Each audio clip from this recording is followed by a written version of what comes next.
Bueno, compañeras y compañeros, como esta es nuestra primera charla plenaria de la jornada, les damos de nuevo la bienvenida a todas, a todos a esta escuela de verano de la CRT.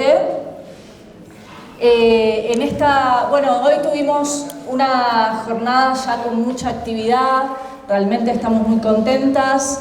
Se realizaron charlas, debates sobre la crisis del trabajo y la clase trabajadora, sobre ecología y marxismo. Después tuvimos una serie de talleres sobre arte y cultura, revolución portuguesa, debates sobre la extrema derecha y el antirracismo. Y ahora y además contamos con muy lindas actividades ya culturales que van a seguir, una jam de jazz que hubo a la tarde, y vamos a seguir durante estos días con varias actividades culturales y deportivas. Así que bueno, la verdad está saliendo todo muy bien y esto va para mejor, seguramente. En esta charla queremos abordar algunas cuestiones sobre la situación mundial, sobre la situación internacional, y decimos los desafíos para luchar por un nuevo internacionalismo socialista. Y por eso, porque somos internacionalistas, en esta charla contamos con la presencia de Andrés, nuestro camarada del Grupo Río de Alemania.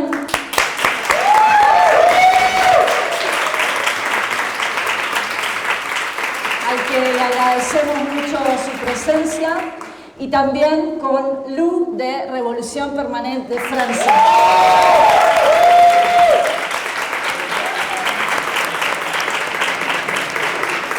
Y además queremos decir que nos pone muy orgullosas que en este mismo momento se está realizando en Italia la escuela de verano de los camaradas de la FIR, los compañeros de Italia.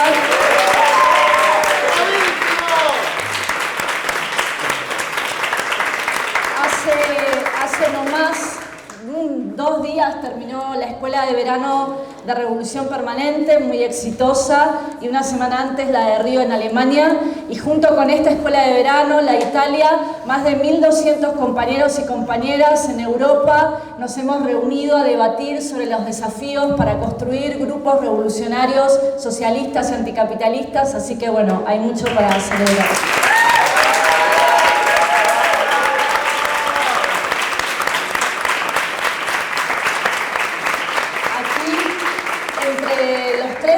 Planteando distintos aspectos y claves de la situación internacional, y especialmente los camaradas, también elementos de Alemania y de Francia que nos van a aportar, no para dar cuenta de todo, pero destacar algunas cuestiones y plantear los fundamentos de nuestro internacionalismo socialista.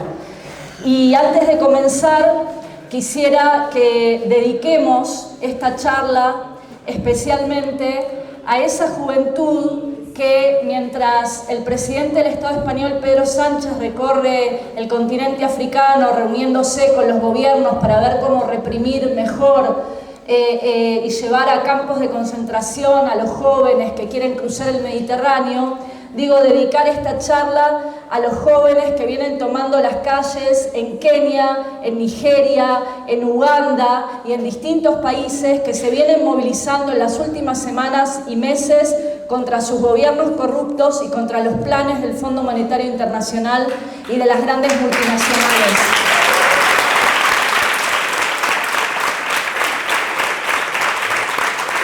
Obviamente también dedicamos esta jornada internacional al pueblo palestino que viene resistiendo hace más de 8 meses un brutal genocidio y desde hace 75 años una ocupación ilegal de sus territorios.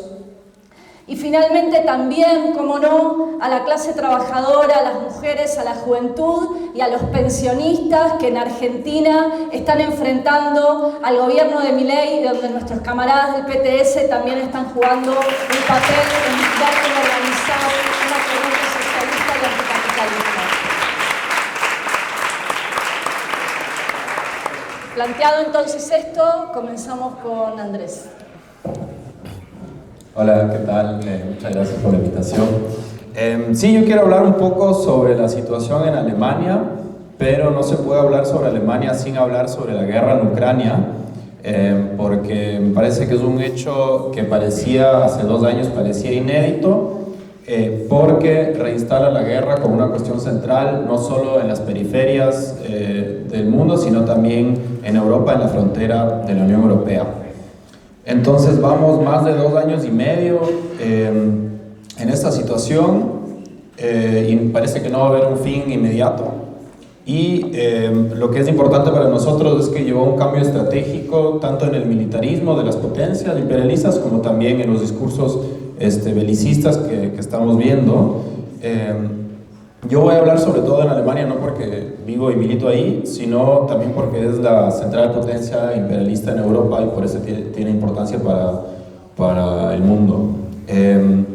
Para comenzar en ese sentido, Alemania es la mayor fuerza económica en la Unión Europea y también es un importador y exportador central para los países del este y del sudeste europeo, y junto a Francia es el país que más dicta en la Unión Europea del gran capital.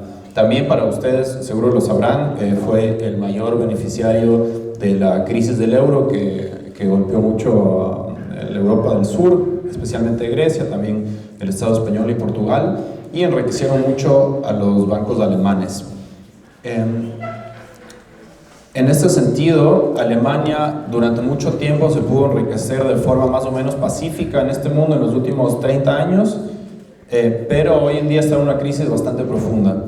Tuvo unos años de bonanza con una Unión Europea bastante estable, más o menos, se benefició de la mano de obra barata acá, de un mercado interno bastante grande y de un sistema financiero que beneficia a los bancos alemanes y a las multinacionales. También uno de los ejes del bienestar alemán fue la mano de obra del mercado chino y el gas barato de Rusia. Y esto se está acabando. En el caso de Rusia es un poco más obvio, se acabó por las sanciones, aunque el gas sigue llegando de forma indirecta de algunos países limítrofes, y también por las tendencias centrífugas de la Unión Europea, que seguro vamos a hablar un poco con todas estas fuerzas bastante críticas a la dirección alemana y francesa, y por la competencia geopolítica entre China y Estados Unidos, que Alemania siempre estuvo un poco usando el viento desde Washington para beneficiarse un poco así. Alemania entonces está buscando un nuevo motor de crecimiento, pero eso está difícil porque la Unión Europea está fragmentada, falta en Alemania mucha mano de obra cualificada y falta energía, y la situación geopolítica está bastante compleja, y China, por ejemplo, está ganando a Alemania en algunas industrias claves como la automotriz, como lo ven con los carros eléctricos, por ejemplo, y los paneles solares. En ese sentido, el 25 de febrero del 2022 fue un día clave en la política alemana, porque un día después de la invasión rusa a Ucrania comenzó lo que nuestro canciller Scholz llamó el cambio de época, que en lo inmediato significó un aumento del presupuesto militar de más de 100.000 millones de euros, lo cual implica un rearme inédito del ejército para volver a Alemania una potencia primer orden también en el sentido militar, lo cual no había sido desde los años 40, como sabremos. Pero tiene muchas dificultades. Por un lado también había unas cuestiones legales, económicas, financieras, pero también, lo cual para nosotros es muy importante, requiere un cierto disciplinamiento de la población. Pero se están logrando quebrar ciertos sentidos comunes pacifistas que había en la población. Por ejemplo, Alemania se opuso a la invasión del Irak, entre otros también porque hubo manifestaciones masivas, y por la historia alemana una gran parte de la población siempre fue bastante crítica a intervenciones militares del ejército, etc. Y se logró quebrar esto, y la mayoría ahora, al comienzo de la guerra en Ucrania, estuvo a favor del envío de armas, y ahora el ejército está combatiendo en el Mar Rojo, y también está discutiendo si va a mandar tropas a apoyar al Estado genocida de Israel. A la vez, la población no está tan de acuerdo. Hace poco salió una encuesta que decía que solo el 18% de la población está a favor de enviar armas de Israel, y el 68% está en contra. y con este presupuesto militar fue similar, con más o menos con los 100.000 millones.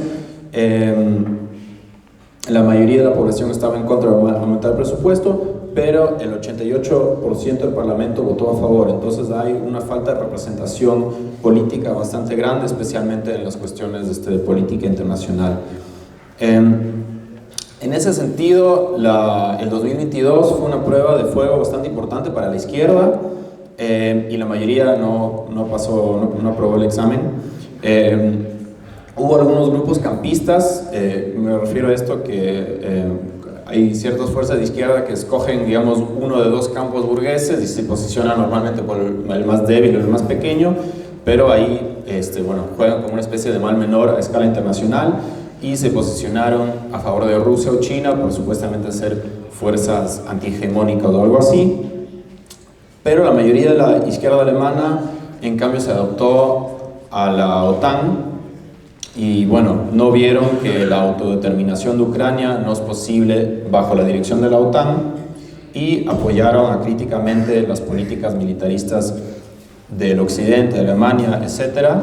Y no se opusieron, por ejemplo, a las sanciones, que más que nada golpearon a la clase trabajadora rusa, y no se opusieron al envío de armas que comenzó supuestamente solo con cascos y terminó en tanques y misiles, lo cual era obvio.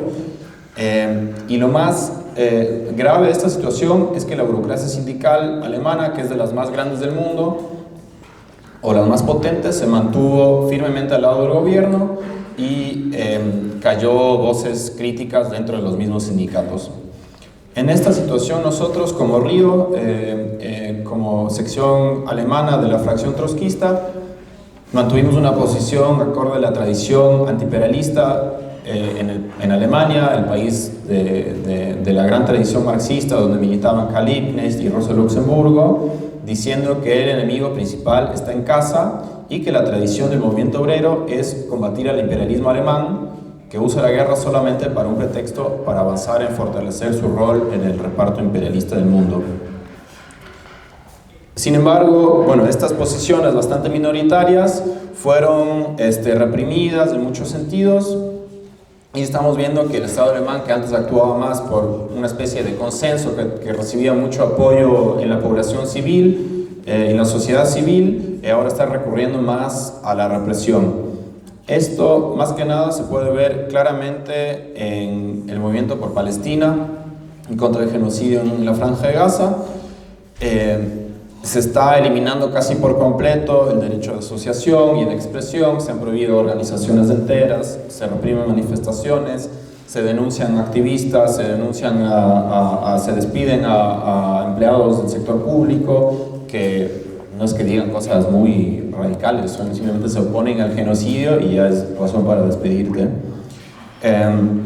Para dar un ejemplo de nuestra militancia, en Múnich, donde nosotros fuimos parte de construir el acampe frente a la universidad, un militante de derecha sionista incendió el acampe con gasolina.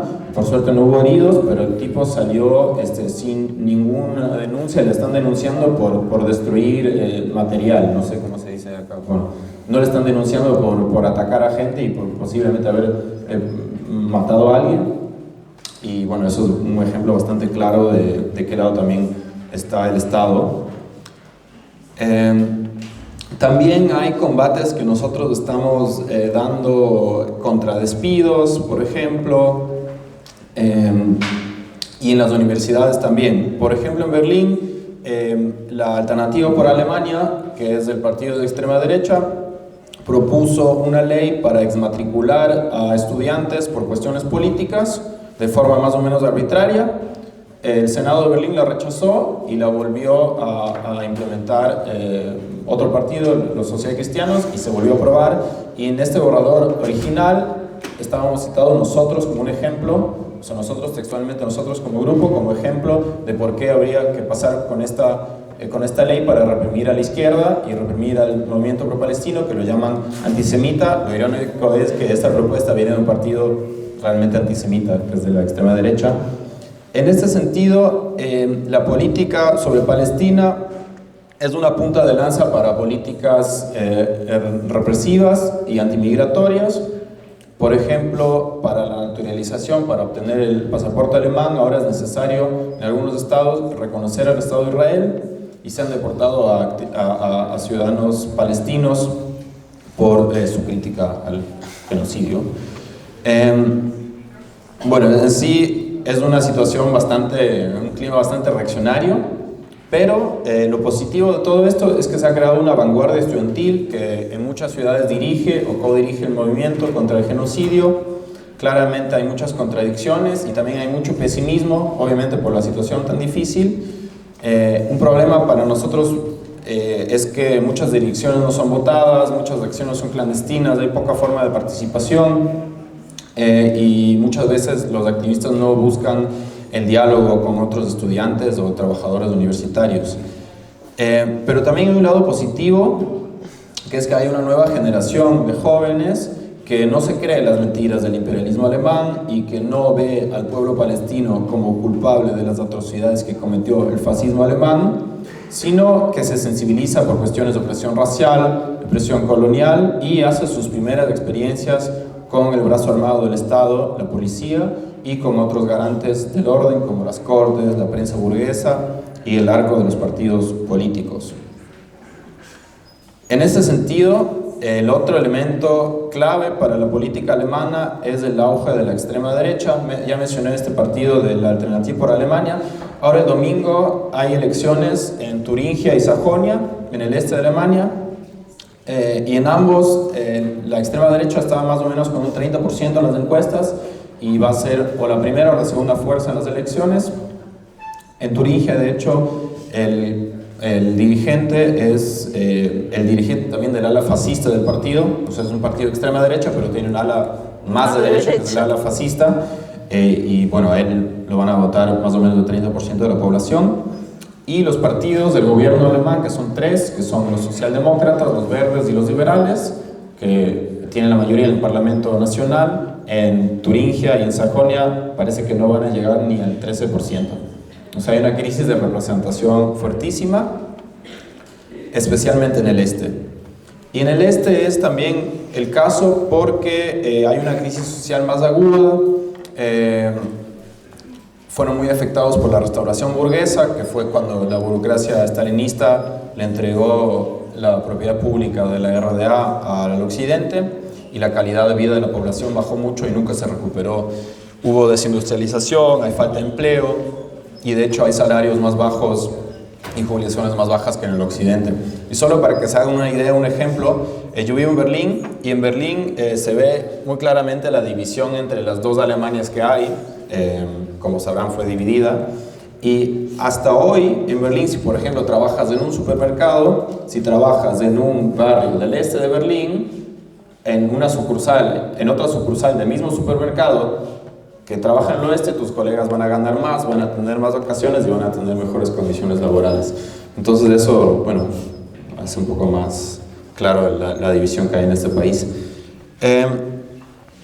En este sentido, la negligencia estatal de sectores precarios, rurales, pequeños burgueses y también trabajadores en ramas que están en crisis, por ejemplo, se van a perder muchos puestos de trabajo en la industria en los próximos años, llevó a este auge de la derecha, pero también es producto de combates políticos no dados. O sea, por ejemplo, en la pandemia, la mayoría del arco político, desde la izquierda hasta los conservadores, se aliaron detrás del gobierno, y la única fuerza política grande que criticó las medidas del COVID, que más que nada pegaban a la población más precaria, fue la extrema derecha, que unió críticas legítimas con ideas conspiranoicas y antisemitas y racistas en muchos casos.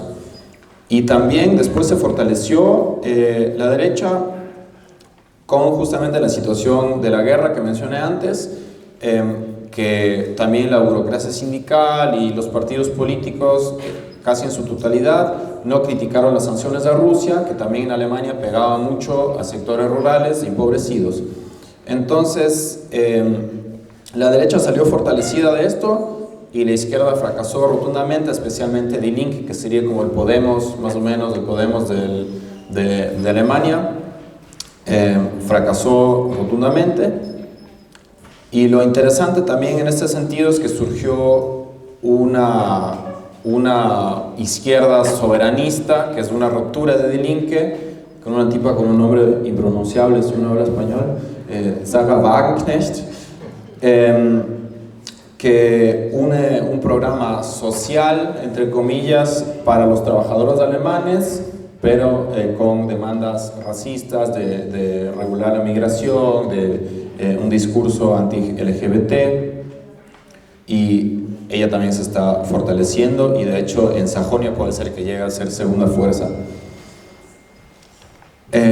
Para cerrar este punto, la situación ahora en las últimas semanas se volvió un poco más aguda porque la derecha creció no solo en las encuestas, sino también en fuerza militante en las calles. Por ejemplo, en las últimas marchas del orgullo en el este de Alemania había grupos de nazis organizados, cientos de nazis organizados que iban a atacar a las marchas y fueron protegidos por la policía. Y a diferencia del 2015, que fue la última gran ola de violencia fascista, hoy en día no hay tantos atentados como había ahí, pero hay una alianza entre los grupos de choque fascistas con su representación o su alianza, o sea, con sus amigos en los parlamentos, que es la Alternativa por Alemania. Entonces, esa es una situación bastante peligrosa, que nosotros en ese sentido tenemos que dar una respuesta de conjunto de la clase trabajadora, y ahí sería un error tomar un programa como lo hace Wagenknecht, que en esta izquierda, como ustedes llaman, rojiparda, sino hay que mantener un programa que busque la unidad entre los trabajadores alemanes y los migrantes y los sectores oprimidos. Pero también sería un grave error ver el giro a la derecha, como también ustedes han, no sé, en los últimos años acá se discutió, ¿no?, sobre el auge de Vox, Ayuso, etcétera, solamente como un problema de la derecha en sí, sino el arco político entero se ha corrido a la derecha. Y entonces eso se ve que acá en Alemania los partidos que están en gobierno y el partido de Merkel, que anteriormente estaba en el gobierno, las demandas que la extrema derecha formulaba hace 8 años, ellos lo están formulando ahora. Entonces se corren a la derecha y le dan el espacio, o sea, y la gente busca el original, que es la extrema derecha. En este sentido, nosotros intentamos intervenir en los movimientos más progresivos que hay, y creamos, por ejemplo, en la juventud que mencionaba antes, comités por Palestina en 5 ciudades, se replicó también en otras ciudades. Intervenimos especialmente buscando la autoorganización de los estudiantes y los trabajadores universitarios mediante asambleas, y buscando la unidad con trabajadores en lucha, que logramos, por ejemplo, ir a un par de piquetes. Y en Berlín, por ejemplo, se desalojó un acampe con mucha violencia policial, y eso creó unidad con algunos profesores y trabajadores universitarios que visitaron un acampe posterior que organizamos.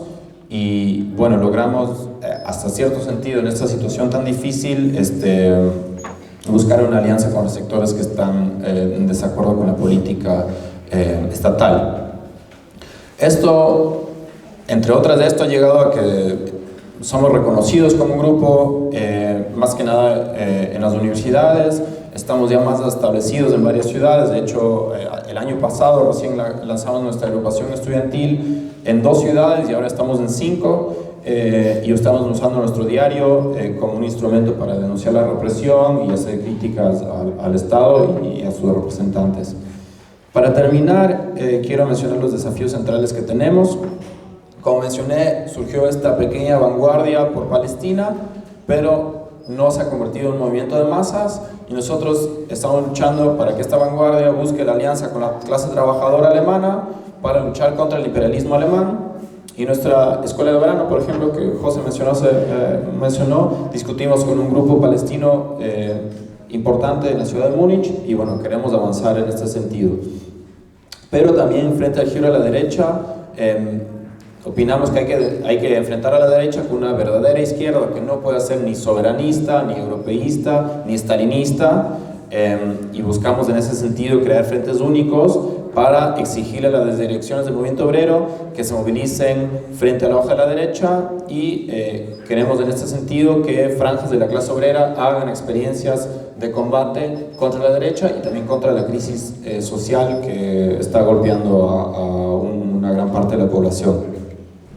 A la vez, nosotros sabemos que la movilización de por sí no alcanza, que hace falta una fuerza material que luche por una salida socialista a la crisis, y por eso ahora estamos luchando para crear un frente electoral junto a fuerzas que mantengan un programa de independencia de clase y que sean antiimperialistas para las próximas elecciones nacionales del año que viene.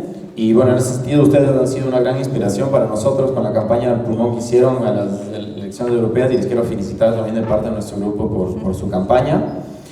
Y bueno, para resumir, la tarea de hoy es sentar las bases de un partido revolucionario en la cuna del marxismo, luchar contra el imperialismo y el chauvinismo de las burocracias que encorseta a la clase obrera alemana, y así lograr sentar las bases para un partido revolucionario a nivel internacional.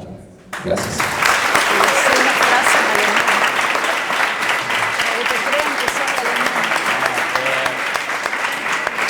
En alemán se dice hochinternationale Solidarität, que sería arriba la solidaridad internacional.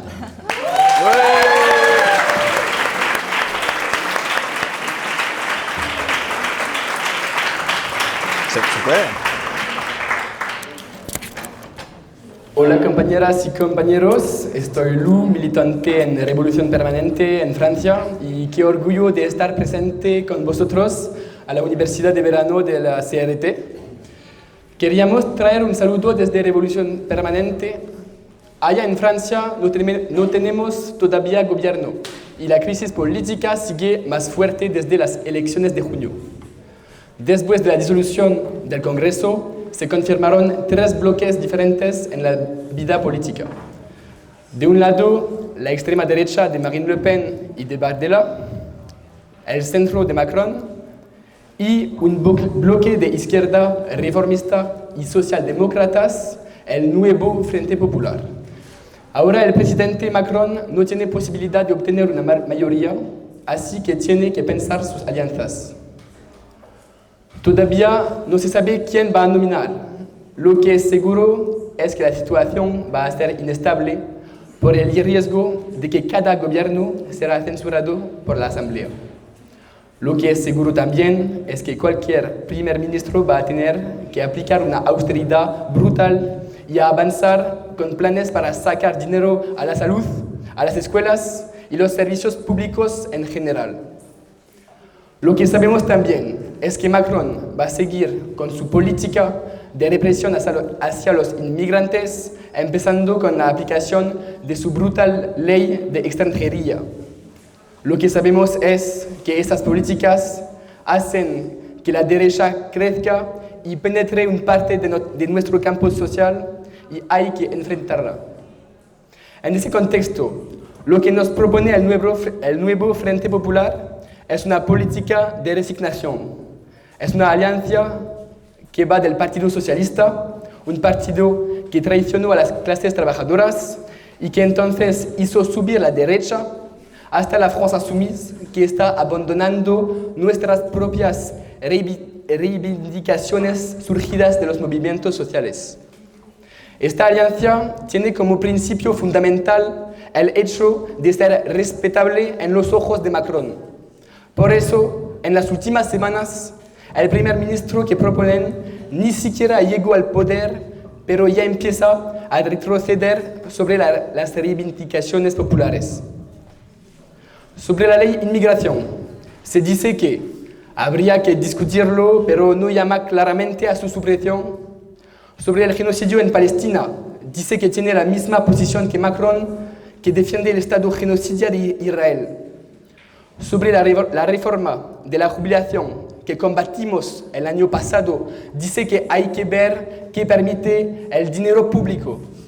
El nuevo Frente Popular quiere proponer un ministro a Macron, pero sin clara voluntad de romper su política violenta de austeridad. Esto no permite enfrentarse ni a Macron ni a la derecha que crece con las derrotas de la izquierda. Para enfrentarse a Macron y Bardella, necesitamos una izquierda de combate que retome lo mejor de las luchas de los últimos años, donde vimos que había fuerza, había radicalidad para enfrentarse al gobierno con un programa anticapitalista. En este contexto, nosotros, Desde Revolución Permanente intentamos construir una alternativa cada vez más fuerte a la izquierda de gobierno que solo busca el compromiso e intentamos construir una corriente determinada a influir en los futuros periodos de lucha de clases. Acabamos de salir de nuestra gran universidad de verano en Francia, donde vinieron 700 militantes y personas para discutir sobre la construcción de una izquierda de combate en el país. Venimos aquí con la energía de estos 4 días de debates e intercambios internacionalistas. Es un verdadero orgullo estar acá con ustedes que se enfrentan hace años a un gobierno que afirma defender los intereses de la clase obrera y de la juventud. Este año hemos compartido el combate en nuestras universidades en contra del genocidio. Hemos gritado los mismos cantos en contra de la complicidad de los imperialistas y por una Palestina libre. Y hoy en día compartimos el desafío de construir corrientes revolucionarios y antiimperialistas que no se adaptan y punto. Así que desde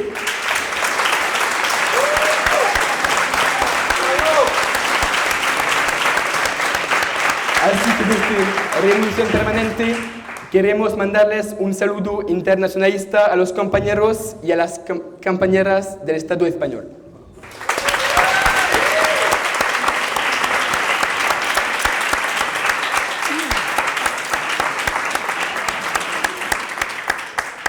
Muy bueno lo de Lu y lo de Andrés. Y creo que todas nos damos cuenta de que justamente hablamos ese mismo lenguaje, como decía Lu, cantamos los mismos cantos, estamos dando en un sentido las mismas peleas, ¿no? Alrededor de Palestina, alrededor de la guerra, alrededor de unir a la clase obrera, alrededor de la lucha contra la derecha, contra el racismo.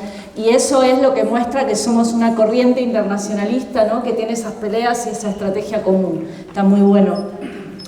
Creo que lo otro, yo voy a plantear ahora algunas, como decía, algunas claves de la situación internacional, tratando de ligarlo también a esto, a los desafíos que tenemos como corriente internacional. La fracción trotskista, como contaban los compañeros, está en Europa, en los países que hemos mencionado y también en varios países, muchos países de América Latina y también en Estados Unidos. Estamos avanzando en una relación con los compañeros de Corea que estuvieron también en la Universidad de Verano en Francia y en Alemania también este año. Y digamos, partimos para nuestros fundamentos del internacionalismo parten también de una análisis y de tratar de comprender lo más posible cuáles son las principales tendencias, ¿no?, de la situación internacional.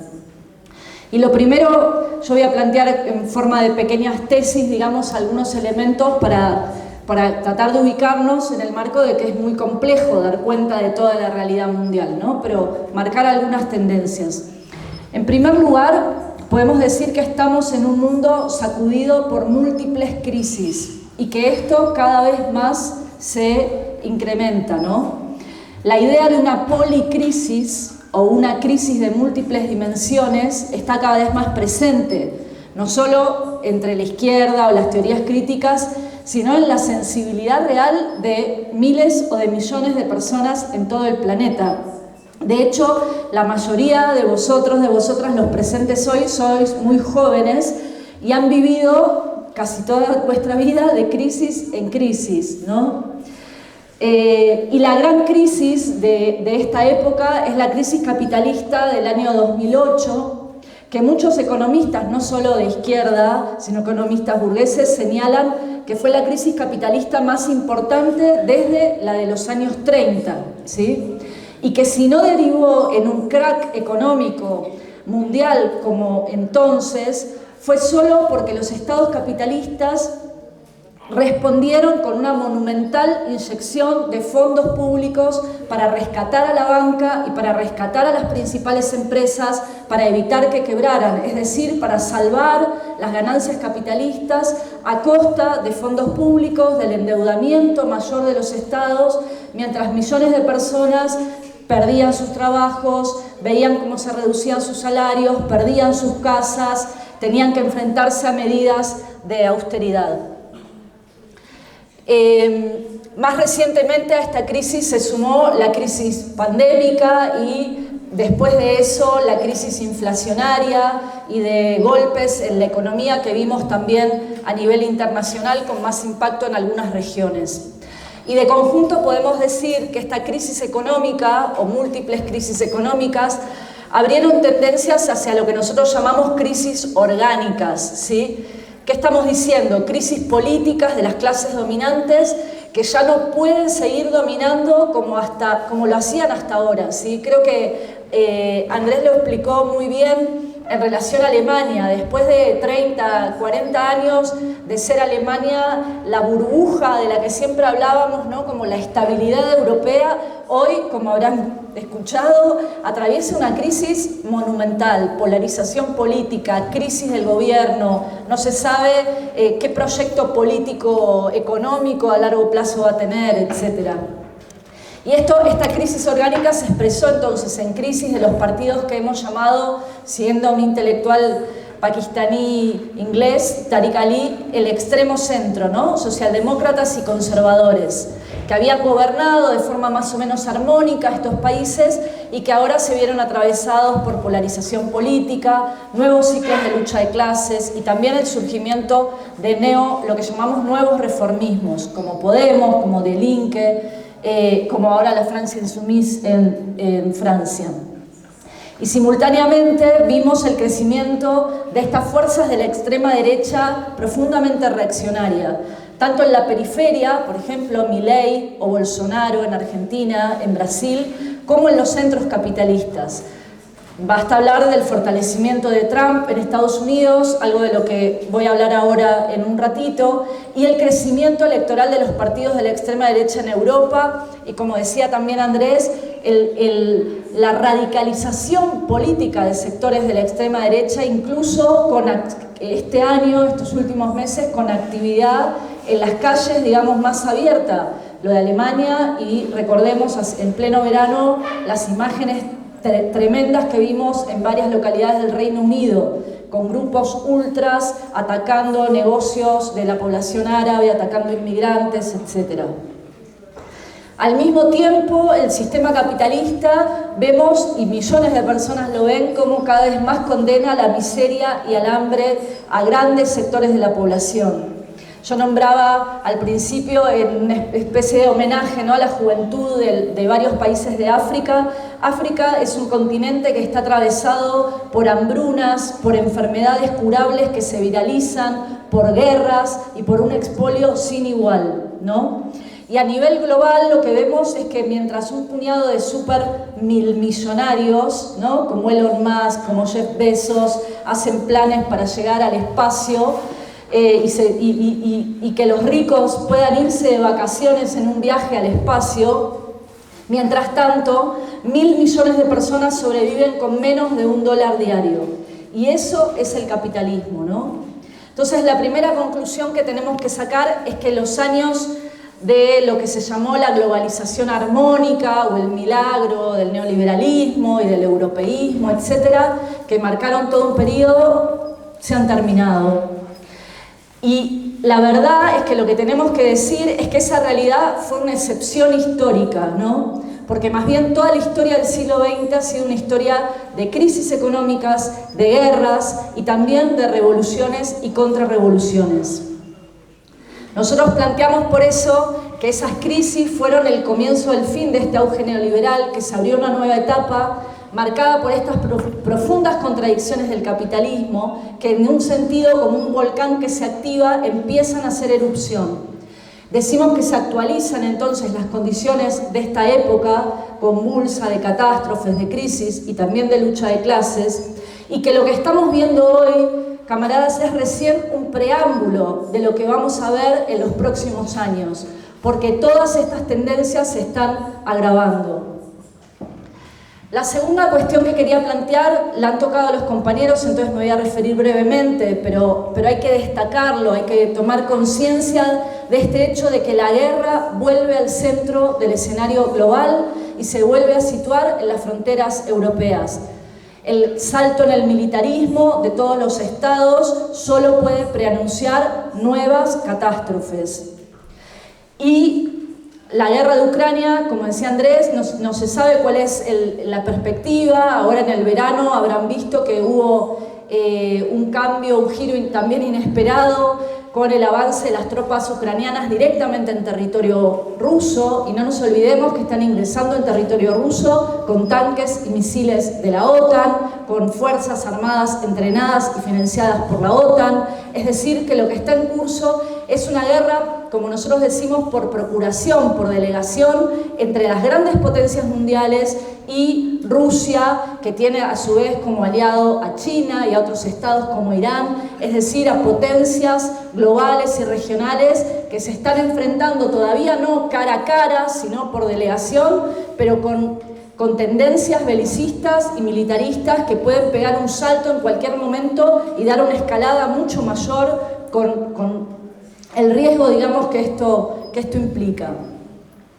Por otro lado, hay contradicciones, porque incluso para la propia dinámica de la guerra y para los objetivos de la guerra, por ejemplo, de Zelensky, que da vueltas por el mundo buscando financiamiento, ¿no? Porque si Donald Trump vuelve a la Casa Blanca, como es probable que suceda, es una gran posibilidad, ahora lo vamos a mencionar, le va a resultar mucho más difícil a Zelensky seguir consiguiendo el nivel de financiación de Estados Unidos que tenía hasta el momento.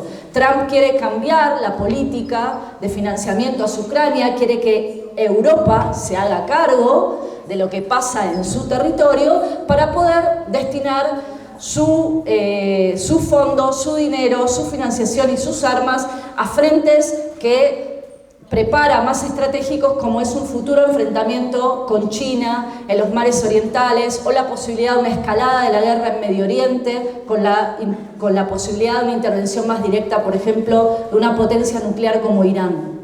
Entonces, ese es el panorama tremendo, complejo, difícil, explosivo, ¿no? Que parece que se enciende una cerilla y puede cambiar todo y puede volar todo por los aires, y ese es el panorama de la situación geopolítica. Y mientras tanto, la guerra ya ha significado la muerte de cientos de miles de un lado y del otro bando, la destrucción de ciudades enteras y millones de desplazados. Desde el comienzo de este conflicto, nuestra corriente internacional, como una sola fuerza unificada, planteaba como esa bandera: no a la guerra, ¿no? Ni Putin ni OTAN, fuera las tropas rusas de Ucrania, no, abajo la OTAN, no al rearme imperialista. Es decir, mantuvimos frente a la guerra una posición de independencia de clase internacionalista, no cayendo justamente en ninguno de los dos campos burgueses o imperialistas que estaban, de las potencias que estaban en juego. Y esto ha tenido continuidad en nuestra política hacia otro de los grandes conflictos que se abrió en el último tiempo, que es la guerra de Israel contra el pueblo palestino, o el genocidio, ¿no? Como lo llamamos, verdadero genocidio sobre el pueblo palestino. Ya no sabemos si son 41.000, 42.000 o tal vez 180.000 los muertos en Palestina en los últimos 8 meses, como dice una prestigiosa revista de Lancet, que calcula que las muertes indirectas provocadas por la invasión y los bombardeos israelíes llegan a 180.000. ¿Cuántos niños, mujeres y hombres además siguen bajo los escombros?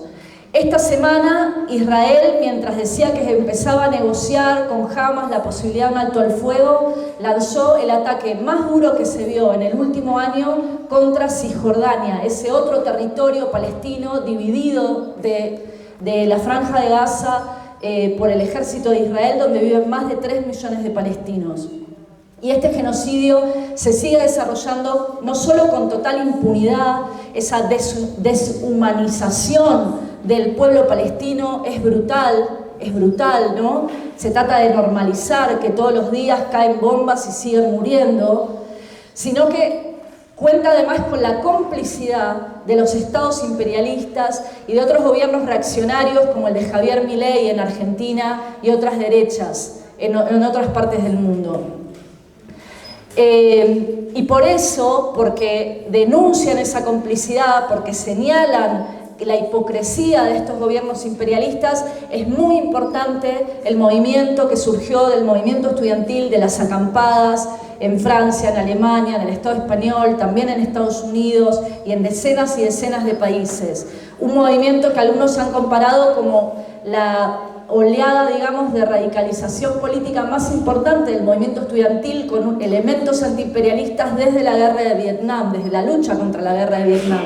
Entonces, es muy importante y es algo que nosotros no vemos desde lejos, no venimos a contar acá desde lejos, porque también, como decían los camaradas, tenemos el orgullo de que nuestra corriente en Estados Unidos, en Francia, en Alemania, aquí y en otros países ha sido parte, y no solo parte, sino que se ha puesto a la cabeza de impulsar esas acampadas, de que se desarrollaran lo más posible, de desarrollar los elementos de autoorganización, de unir esas acampadas con sectores de trabajadores combativos y de cuestionar a los gobiernos imperialistas. En relación a Palestina, ahora se está tratando de alcanzar algún tipo de acuerdo, pero son acuerdos, ¿no?, sobre los cadáveres de miles de palestinos, pero nosotros sabemos que el Estado sionista no puede existir sin aplastar de forma permanente la resistencia palestina, por lo tanto al pueblo palestino. Por eso no hay solución pacífica de dos estados como sueñan los reformistas, ¿no?, como Podemos, como la Francia insumisa, a través de la ONU o conferencias de paz de los propios imperialistas. Nuestra perspectiva como corriente internacional es la lucha por una Palestina libre, donde puedan vivir todos aquellos que deseen hacerlo, independientemente de su origen étnico, de su religión, de su procedencia, árabes y también judíos que rompan con el sionismo. Pero sabemos que esto solo puede ser posible poniendo en movimiento las fuerzas de los pueblos oprimidos, en primer lugar de Medio Oriente, junto al pueblo palestino, junto a la clase trabajadora, contra el sionismo y contra el imperialismo. Y por eso es una lucha que solo puede ser por una Palestina obrera y socialista. Y esto también, camaradas, es una pelea que tenemos que dar.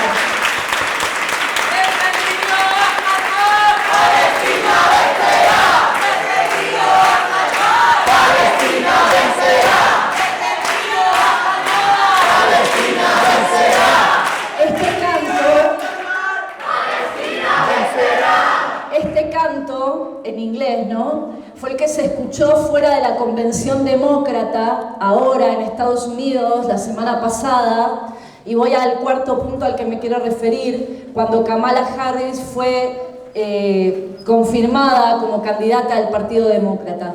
Y digo que se escuchó afuera porque los candidatos que apoyaban, que habían sido parte de este movimiento dentro del Partido Demócrata crítico, que se llamaba del no compromiso, que querían apoyar al pueblo palestino, ni siquiera se les permitió hablar dentro de la convención demócrata. Así se inaugura la candidatura de Kamala Harris, que es una candidata que está caracterizada por su pragmatismo, es decir, que en función de la campaña electoral hoy puede decirnos una cosa, mañana la siguiente y la contradictoria, pero que hay que estudiar no lo que dice ahora en campaña, sino lo que viene haciendo. En primer lugar, como vicepresidenta de Biden, del genocida Biden, como cantan en las acampadas los estudiantes, y antes de eso, como fiscal general del Estado, cuando su característica más fuerte era no permitir que los familiares de los presos comunes fueran a visitarlos a las cárceles, para así mostrar que los presos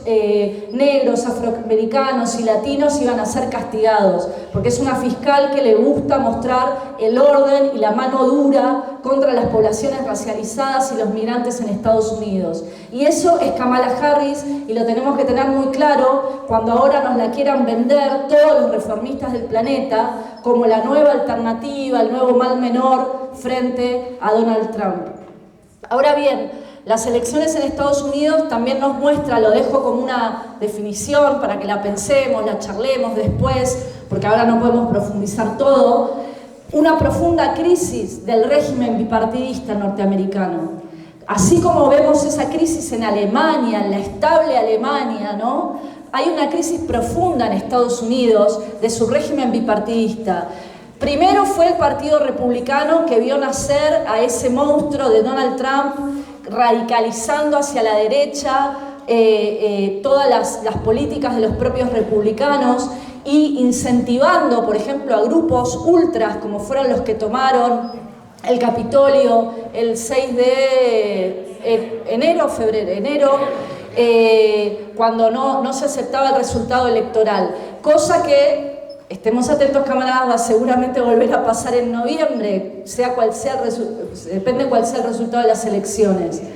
Pero también vimos una profunda crisis del Partido Demócrata, porque hasta hace muy poquito, hasta que nos trajeran esta milagrosa Kamala Harris, el Partido Demócrata era un desastre que llevaba ruedas de prensa a Joe Biden, que no podía coordinar las frases que decía mientras defendía su apoyo al pueblo de Israel. Y esa es una profunda crisis. El Partido Demócrata se ha caracterizado por ser el partido enterrador de los movimientos sociales en Estados Unidos, el Black Lives Matter, el movimiento de mujeres, el LGTB, de los migrantes, etc. Y hoy nos quieren vender que ya está de nuevo ese multiculturalismo demócrata para dar una salida. Bueno, desde la fracción trotskista Acuerdo Internacional nosotros decimos que no, que ese mal menor no es el que hay que aceptar, y por eso nuestras compañeras y compañeros de Left Voice vienen interviniendo en el movimiento de las acampadas, en las universidades, en distintos ámbitos, planteando a todo ese activismo que hay que luchar por una perspectiva independiente, que hace falta un partido de trabajadores socialista en Estados Unidos y dejar de caer en la trampa del Partido Demócrata. Voy a tratar de avanzar más rápido. Los compañeros nombraban los fenómenos de la extrema derecha en Alemania. Mañana son el domingo son las elecciones en el este de Alemania.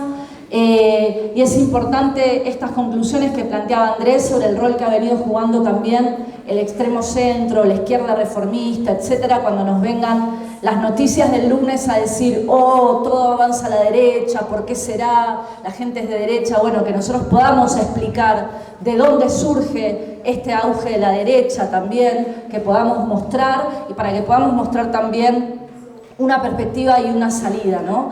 Porque el racismo no está solo en las acciones de la extrema derecha y de esos grupos. El racismo está en los CIES, en las leyes de extranjería, en los asesinatos en la frontera de Melilla, está en las órdenes que le da Marlaska a la Guardia Civil para que arrolle a las pateras de los migrantes cuando tratan de cruzar hacia las Canarias, está en manos de un gobierno progresista que en ese momento ya estaba integrado por Podemos y que mantuvo las mismas políticas racistas e imperialistas que hoy mantienen sectores de la derecha en Europa, ¿no? Con el pacto migratorio, las leyes de Macron, las deportaciones, etc. Por eso, frente a eso, nosotros tenemos también como Corriente Internacional un programa que unifica la lucha contra la represión, contra los discursos racistas, contra sus sentidos comunes y los bulos que quieren imponer, pero también con estas políticas racistas de los estados actuales, ¿no? Peleando por papeles para todos, por la regularización inmediata, contra las deportaciones, pero también por vivienda, por trabajo, por reducir la jornada laboral y por unificar a la clase obrera nativa y extranjera. En sexto lugar, compañeros,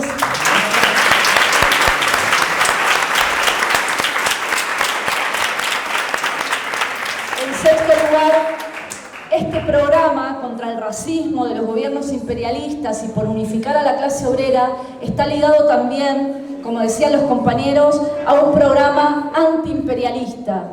En los países europeos, en los países imperialistas, nuestras corrientes se construyen contra nuestros propios estados imperialistas. Y por eso es muy importante lo que venimos planteando, y fue, por ejemplo, una de las resoluciones también de nuestra conferencia internacional que hicimos hace unos meses, una gran campaña contra el expolio de los pueblos, para redoblar la lucha contra el Fondo Monetario, para plantear la condonación de las deudas externas y contra el rol que juegan las multinacionales. En África yo hablaba mucho de esto hoy porque realmente creo que lo tenemos que poner muy sobre la mesa. Aproximadamente 900 millones de personas viven en el continente africano en países que gastan más en pagos de intereses de la deuda, no de la deuda total, los intereses de la deuda, que en atención médica o en educación. Se considera la peor crisis de la deuda de toda su historia.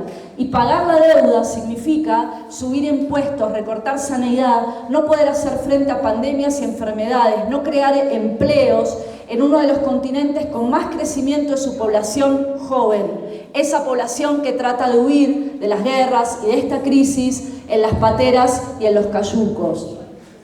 También es un continente afectado por la crisis del cambio climático, por la desertificación y por el expolio extractivista de las grandes multinacionales en la minería, en la pesca y en otros sectores.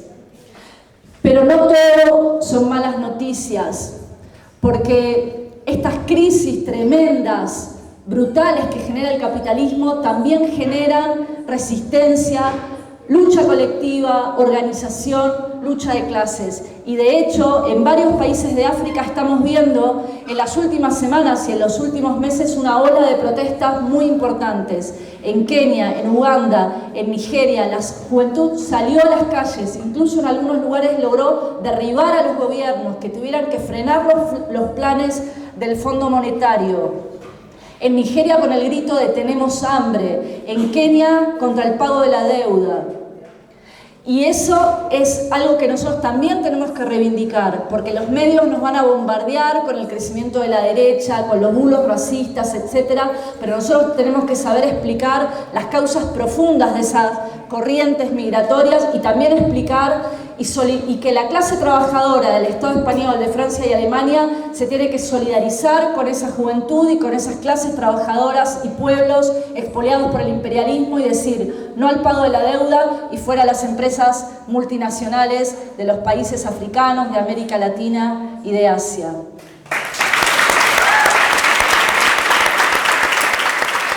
Esto significa que nuestra lucha contra la extrema derecha es lo contrario de generar ilusiones y expectativas en las trampas del mal menor.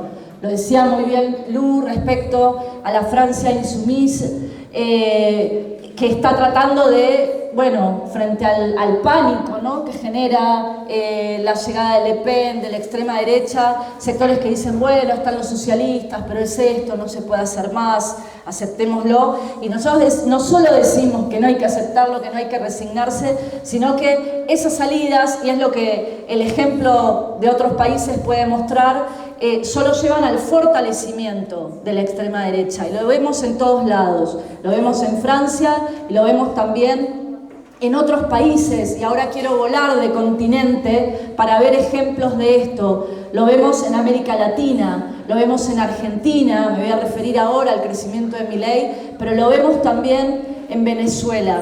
Y quería dedicar unas palabras a la posición que defendemos como corriente internacional frente a una situación también muy compleja, muy terrible para la clase trabajadora y el pueblo venezolano como la que se está viviendo y que nos ha llevado a debatir internacionalmente y fraternalmente en las últimas semanas, ¿no? Se han publicado declaraciones, artículos, etc. En Venezuela, en primer lugar, nosotros tenemos una posición, y la hemos tenido siempre, clarísima contra la injerencia imperialista, contra las sanciones, contra el expolio imperialista y contra esa derecha reaccionaria, rancia, que tiene lazos de amistad y de hermandad con las peores derechas, como la derecha española, como las derechas de todo el mundo, ¿no?, con las derechas continentales latinoamericanas. Y no aceptamos ese relato de que defienden la democracia, no nos creemos la hipocresía del Partido Popular, de Ayuso, de Vox o de Milei cuando dicen que esa derecha defiende la democracia, porque solo quieren más expolio, más represión, quedarse más con el petróleo para sus empresas. Pero denunciar esto no nos lleva ni en un minuto a embellecer en nada el régimen autoritario y bonapartista de Maduro. Al revés, pensamos que si no hacemos esta denuncia, si no señalamos todos los aspectos en que se ha incrementado la represión del gobierno de Maduro a los sectores populares, a la izquierda, a la clase trabajadora que se organiza en sindicatos combativos, entonces le estamos dejando a la derecha que sea la única que capitaliza el descontento obrero y popular con un gobierno reaccionario como es el gobierno de Maduro. En la izquierda mundial hay lo que, bueno, Andrés lo llamaba campismo, ¿no? Frente a la guerra, pero también hay campismo en este caso, es decir, te dicen, o estás con la oposición de derecha o estás con Maduro, ¿dónde estás? Y nosotros, camaradas, lo tenemos claro y lo tenemos que defender así. No estamos ni con la derecha ni estamos con el gobierno de Maduro. Estamos a favor de la defensa de los intereses de la clase trabajadora, de los sectores populares, de la juventud, de las mujeres en Venezuela, que no la representa ni uno ni otro sector.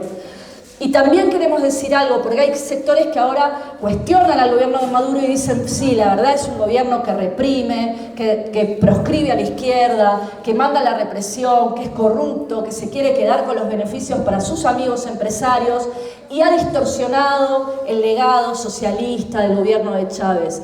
Y nosotros, camarada, también decimos claramente, eso nunca fue socialismo. Fue, en todo caso, un gobierno, lo decimos, nacionalista, burgués, que contenía un poquito el avance del imperialismo, negociando un poco para acá y un poco para allá, brindándole mejores beneficios a algunos sectores de la burguesía venezolana, poniéndole algún freno y en otro no poniéndole ninguno. Y eso no tiene nada que ver con el socialismo, y menos tiene que ver con el socialismo este régimen autoritario que reprime a cualquiera que le plantee alguna crítica. Por eso, junto a nuestros camaradas del resto de la fracción trotskista, estamos impulsando estos días una campaña por la libertad de los presos obreros y populares que salieron a manifestarse y que son más de 1.500 que están en las cárceles de Venezuela.